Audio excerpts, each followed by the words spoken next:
Hey everybody, I was trying to do this live stream on my computer tonight. I hope I'm doing this right. It's my first time doing this. I just wanted to pop on here and welcome the new members to the group because I see we've got a couple more people that are new. Also, I wanted to talk to you about two things. One, I looked at a podcast that Billy Carson did from Forbidden Knowledge. He did that a couple of days ago, and I'm gonna post that in the group because I was looking on my phone just now, and on either one of them, and I don't see that I posted it in the group. And so I think that for the new members, one thing that we discuss in this group, we discuss religion, we discuss politics, we discuss extraterrestrial involvement, ancient teachings, etc., the whole gamut. And so nothing is off limit to us. And so the one thing that started me on this journey was the fact that Billy, Gerald, Matt LaCroix, Rex Bear, and a couple of other people got my attention by um, talking about the ancient astronaut theory, right? So for me, Eric Van Daniken is the grandfather of all, and everything that's ever happened on this planet ties back to those that came from the sky people, the sons of Anu, of Anunnaki, and among other alien races, because there's been multiple races that have been here and multiple races that live here on this planet right now today that were seated here. So, along with us, they were here before we were here. So I'm going to post that video that Billy talks about religion. I'm going to share that after I do finish up this live stream. And then the second thing I wanted to bring to you all's attention is um, there are a couple of YouTube channels that I follow. I'll go ahead and relink them in the group and type them out because I think if you guys are subscribers to YouTube, there are a couple of folks that I think you should watch daily or just kind of scroll through and look at your feeds and put them, like hit the bell so you can get notifications when they upload videos. Micah Sala, Dr. Michael Sala is a really good one. He's with exopolitics.org. I subscribe to their newsletter, and I think that's a really good place to start. Also, Paul Wallace from The Fifth Kind, he's on Gaia as well. Billy Carson, you guys know, Forbidden Knowledge. Um, Leak Project, Woodward TV, Jay over at Woodward TV, also good people. So if you haven't subscribed to these people in 2022, let's start off the new year right and let's get that. Get your subscriptions or at least subscribe to their channel so you can get their news. And then also, I got Alex a copy of this book, the Urantia Papers, the Urantia book, and I'm actually looking for a copy of the Terra Papers, and that book is out of print, and it's probably going to cost a couple of grand to get. I'm just like, oh, I'm going to find it, but I'm not going to pay that much for it. I won't pay $2,000 for that book. I'll put it that way, but I'm going to get my hands on a copy of that book. Um, and I want to go over that because it's like 35, 40 pages. It's not very many, but it's by Robert Morning Sky, and I really want to look at that paper. Now, when I go online, I'm in a member of a couple of book clubs. I see that they've got a PDF out there, and I'm kind of skeptical about the PDF. I might take a look at it and see what it leads me. So I might do that. But uh, also, in this book, when I was reading it earlier, because I went to the dealership to get my car, to get my maintenance done on my car, and I was sitting here and I was flagging it. And what I found interesting was in paper 20, it's called The Paradise Sons of God.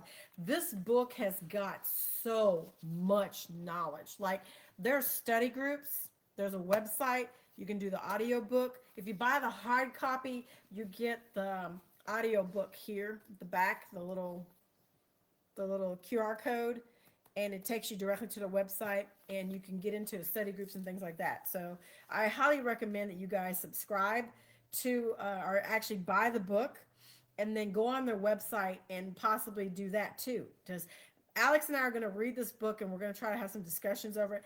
And you know me, I'm the type of person who likes to go to the back of the book and work my way forward. Don't ask me why. I've always done that. I'm always read the last chapter to see if I like it and then go to the front. I know it sounds crazy, but you missed the whole. But you missed the whole concept, I guess. But I've been like that since I learned how to read. So I was reading through the the table of contents in the book, and it is just unbelievable how they have this broken down. Now, a little backstory about this book. Um, it they say that it was channeled or it was transcribed uh, through the CIA, Central Intelligence Agency. And I gotta kind of say, I believe it because some of this book, some of these things in here, it talks about our planet, which is Urantia, which is also known as Key or Gaia, right? But this book goes into great detail about the multiverse, the universe, the multiverses, and it gives you layers upon layers. It's almost like the Men in Black movie, right? And Star Wars, Star Trek, where you have all these different species and different types of beings out there and planets just like ours. People that exist just like us. They may not be in this physical, organic, earthly body, human body. They may be of another species, but they're just like you and I. And so it's crazy how the multiverse is set up. I'm just going to read this one little part and I'll let you guys get back to your evening. Um, in the forward of the book, I found this interesting and I highlighted it. It says, in the minds of the mortals of Urantia, that being the name of your world, there exists great confusion respecting the meaning of such terms as God, divinity, and deity. Okay. And then it says, I'm going to skip ahead, right?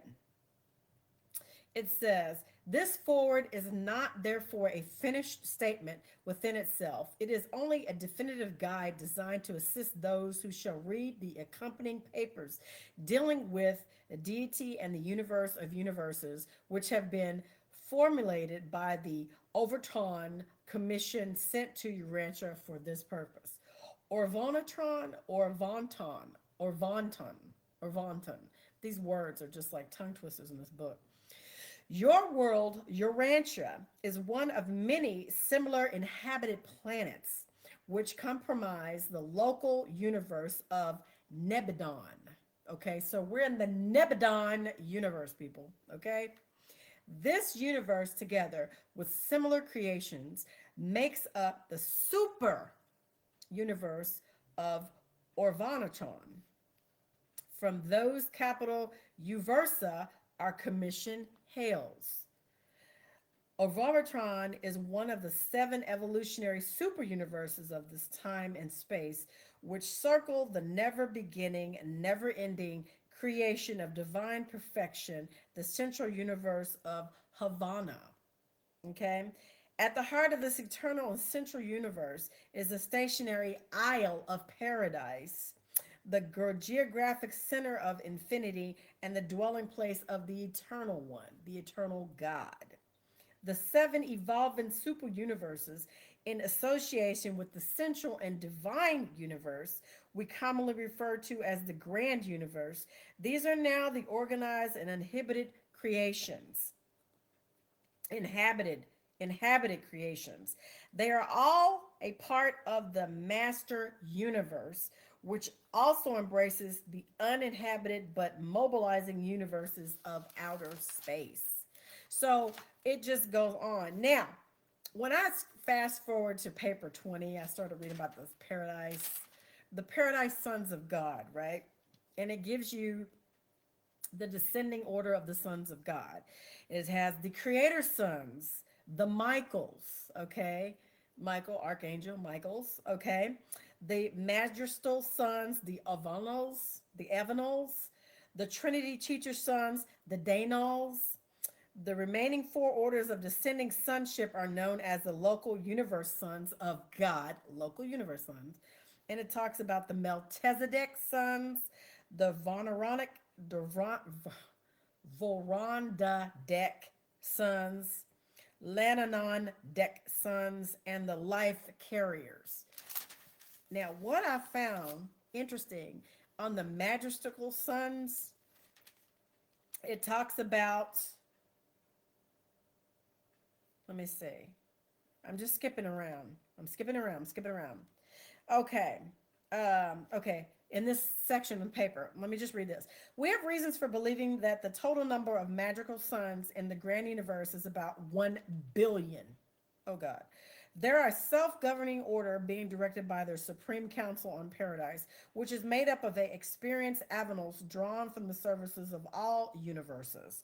But when assigned to and commissioned in a local universe, they serve in the direction of the creator sun of that domain. So every universe has a domain and it has a magical sons, okay? A creator sun, right? And then it has the order underneath, okay? Avenals are the paradise sons of the service and best of all to individual planets of the local universes. And since each Avenal sun has an exclusive personality, since no two are alike, their work is individually unique in the realms of their own sojourn, where they are often incarnated in the likeness of mortal flesh and sometimes are born of earthly mothers on the evolutionary worlds. Now, it says, so I'm going to fast forward here. The Avenal sons do all at least once bestow themselves upon some mortal race on some evolutionary world. Judicial visits are numerous, magistratal missions may be plural, but on each planet there appears but one bestowal son. Bestowal Avenals are born of women, as of Michael of Nebadon was incarnated on Urantia. You guys know who Michael was? Michael was? Let me tell you, um, the current Michael on this planet is Christ Yeshua. And when I got to back here when I was reading the paper 182, where I don't know, I was flipping through the book and I just stopped at Alone in Gethsemane, where he went to his disciples right before uh, he was arrested by the soldiers, and Judas pointed him out by giving him a kiss. He was betrayed by a kiss, right? You all know the story. I found that when I was reading this, and it was halfway down where he talks about, and this was a different perception than I got because I've read the Hebrew text, and so now I'm reading this, and so what I found interesting was two things. One, just the discipline and the self control that Christ Yeshua had to have at this point, right? When he was here, and he knew that he was going to be betrayed, and he knew that his father in creation, the consciousness, the God, that he would have to go through this journey and walk through this death process like every mortal human does, right? So just to know that you have the power to summon all of these beings to come down here and just wreak havoc on this planet and take us all out, where we'd never be here. Even I wouldn't be here to this day. He had that power and he had that discipline to where he just stopped and he just was like, he just made up in his mind. He already knew and he accepted his fate. He knew what he had to do. And just having that type of willpower, I'm just going to say willpower at its best. Willpower to know this is just, I don't have that type of willpower. Hell, I try to stay away from Twinkies. I try to stay away from Snickers. I have a hard time with that. The willpower to not to calm down this army of sons of God in heaven to just take these people out, these idiots down on the planet. Do you know how much self-respect, not even self-respect, but how much strong will, how much respect I have for this man, just period. I mean, he's our brother. But for him to just to have that control, I don't know if I could do it. I'm not even gonna lie. I don't think I could have done it.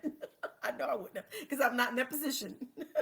So it says, he says this, he said, the divine mind of Michael knew he had done his best for the 12 apostles, but the human heart of Yeshua wished that more might have been done for them before they should be left alone in this world. So he was grieving because he knew he was going to leave them alone, the apostles alone in this world, and they were going to have to deal with the repercussions, and they would have to deal with what they learned from him and carry out their point of their mission, right?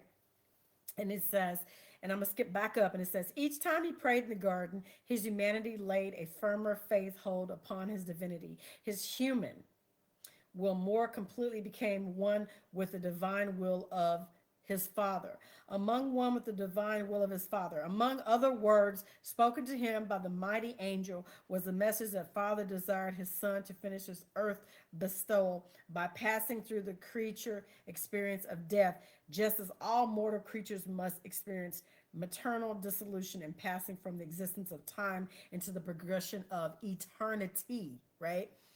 Wow. When I thought about that, I was like, whoa. And it says, um, earlier in the evening, it had not seemed so difficult to drink the cup, but as the human Yeshua, Christ Yeshua, bade farewell to his apostles and sent them to their rest, the trial grew more appalling. Yeshua experienced that natural ebb and flow of feeling which is common to all human experience. And just now he was weary from work, exhausted from long hours of strenuous labor and painful anxiety concerning the safety of his apostles. While no mortal can presume to understand the thoughts and feelings of the incarnate Son of God at such a time as this, we know that he endured great anguish and suffered untold sorrow for the perspiration rolled off his face in great drops. He was at the last convinced that the Father intended to allow natural events to take their course. He was fully determined to employ none of his sovereign power as the supreme head of a universe to save himself. And it jumps down and says the assembled hosts of vast creation are now hovered over the scene under the transient joint command of Gabriel and the personalized adjuster of Yeshua. The division commanders of these armies of heaven had repeatedly been warned not to interfere with these transactions on earth unless Yeshua himself should order them to intervene. The divine mind of Michael knew he had done his best for the 12 apostles, but the human heart of Yeshua wished that none more might have been done for them before they should be left alone in the world. I already read that part, but I just skipped down because I just wanted to read this. So, I remember watching Jay's video, one of Woodward TV's videos, and he was talking about how it is said that Archangel Michael was Christ Yeshua incarnate.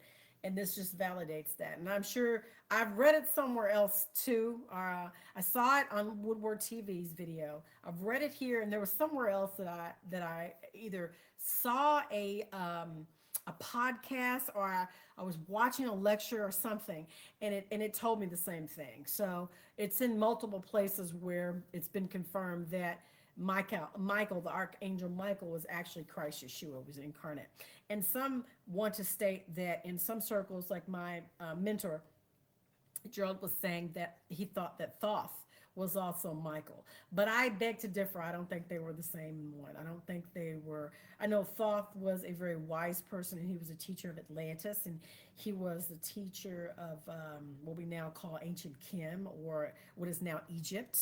But he lived thousands and thousands of years. But I beg to say that I don't think that he was Christ Yeshua. But anyway, I wanted to just share that section with you because I found that interesting. I was kind of flipping through and I kind of honed in on that one section, and I thought to myself, out of all the things that I'm going through now and that I went through in the past and what I'm dealing with right now, we always think that we're in such a hard place and we're going through so much. But I'm here to tell you there's always someone there that's going through way worse than you could ever imagine, right? And so we take our situation and we think, wow, woe is me. I'm going through this. No one else understands. But I guarantee you that there is someone else out there that is going through just as much as you, if not more, and who would understand. So 2022 is a new year, new mindset. And my motto is if you know better, then you should do better. That is my motto, 2022. You know better, so you should do better, right? Um, I think for me, the way things are shaping out right now, there are so many signs out there and so much craziness. And I post a lot of stuff because when I see stuff on my feeds, I want to share it with you. And sometimes I bombard you guys with a lot of videos. And I know who has time to watch videos, right? But I do because I make it a point where I'm cooking or I'm cleaning or I'm crocheting or Even when I'm working on my laptop here from the house, I put in my earbuds and I'm listening to a podcast. I'm listening and I'm taking that in and I'm focusing on my work, but I'm also listening too as well because that helps me to kind of settle myself and kind of focus myself in, if that makes sense. So check out the video that I'm going to link for Billy Carson. It talks about part one of religions. Okay, it's a very good video, and I highly recommend you guys to look at it. And then also, if you have time, go online and check out this Urantia book. I'm going to see if I can find maybe the audio book on YouTube or something that'll point us to it to give you a little bit more information about it. So if you're interested to pick up a copy, it is 1,200 pages. Actually, it's a little bit over 1,200 pages. It's close to 1,300 pages. So it will take a bit of maybe a year or 2 years to go through this book, but it's very interesting to compare the different texts. You know, I have a collection of different texts, and so I wanted to add this to the text that I have and go through it. And reading this and then comparing it to the King James Version Bible, kind of layer it in, and it kind of makes it more digestible and understandable for me. It's just reading it from a different reader's perspective. And again, this book was transposed by the CIA. So for me, it has a lot of knowledge in here, and it has a lot of information about Christ Yeshua and his time here on earth as being one of the sons of God. So, and I mean, this breaks it down that we are living in a creation teeming with life, and we are not, and I have to say this when I close out, we are not the only entities that have ever been created in this universe, and we're not. And for people out there outside of the group, and for people who have a like-minded, conscious community, they understand that. This is we're living in creation. We are creators ourselves because we have the spark within us. And so for me, we should be high on life, and we should be wanting to learn.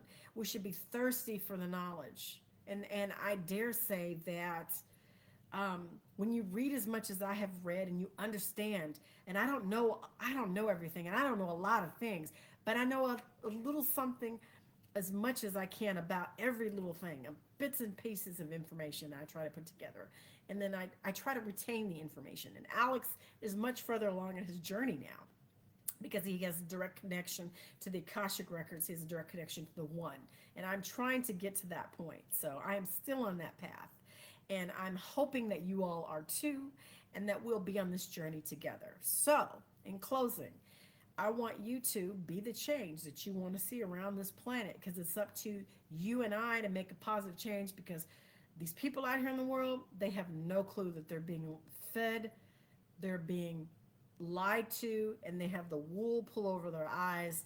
And it is up to each one of us to be a light or a beacon of hope for the world, because really and truly, we have the spark. We are in creation, and we are co-creators of creation. We create our own reality, and this planet is in need of a conscious uplifting. And so that is what we are here to do. I dare say it's what I'm here to help you with, and you're here to help me also. Anyway, I hope you guys have a great night, and I will be back to share more on the Urantia book. Also, when I get my hands on the Terra papers. And also, guess what else I got today? Manly P. Hall, and I have his book, but this is the unpublished pages of the secret teachings of all ages. And this is actually something that I'm going to flag and go through too as well, and kind of put together with my other lecture papers that I have from Manly P. Hall. So we're going to dive into that too as well. But anyway, you all have a great evening, and I love you guys. And check out the video that I'm going to link. Hey, Dee Dee, thanks for joining me. So definitely check out the video on religion, and you guys have a great night. I love y'all. Bye, Dee Dee.